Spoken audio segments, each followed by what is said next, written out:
ما مدینه منوره په سترګو نه دی لیدلی لیکن الحمدلله دا دویم ځل دی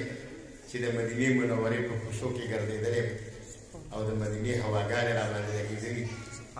په دې دویم ځل چې راغلی یم نو یو ترانه مې په خوله ده ستاسو خدمت کې وړاندې کوم زمزم یا الله منبوذه تر جانانا ښکلې مدینې ته مو سبب جوړ که سبحان الله پروت په انتظار ما زه پسې بیمار ما بومې زه